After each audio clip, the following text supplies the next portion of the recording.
नमस्कार, व्हायरल मराठी न्यूजमध्ये सर्वांचे स्वागत आहे। राज्य देश विदेशातील बातम्या बघण्यासाठी तसेच मनोरंजन जगातल्या बातम्या बघण्यासाठी व्हायरल मराठी न्यूज या चॅनलला सबस्क्राईब करा व बेल आयकॉन बटन दाबायला विसरू नका। नुकतीच शिंदे फडणवीस सरकारने महिलांसाठी लाडकी बहीण योजना ही योजना सुरू केली आहे। अतिशय उत्स्फूर्त असा प्रतिसाद या योजनेला महाराष्ट्रात मिळत आहे।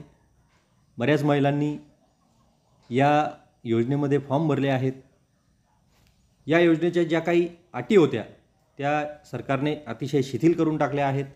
2 महिन्याचे पैसे 14 ऑगस्टपासून महिलांच्या खात्यात जमा व्हायला सुरुवात झाली आणि 31 ऑगस्ट या दिवशी पहिल्या टप्प्यातल्या शेवटचा टप्पा जो आहे तो 31 ऑगस्ट रोजी शिंदे फडणवीस सरकारने महिलांच्या खात्यात जमा केला आणि नक्कीच महिलांना आतुरता आहे ती तिसऱ्या हप्त्याची। येणारा जो तिसरा हप्ता आहे सप्टेंबर महिन्याचा हप्ता तर तो कधी जमा होणार तर तो 1 सप्टेंबर ते 10 सप्टेंबरच्या मध्ये जमा व्हायचा कयास नक्कीच लोक बांधत आहेत।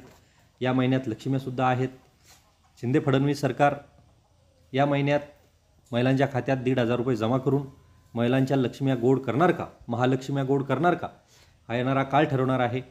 नक्कीच व्हिडिओ आवडल्यास शेअर करा, सबस्क्राईब करा व बेल आयकॉन बटन दाबायला विसरू नका। धन्यवाद।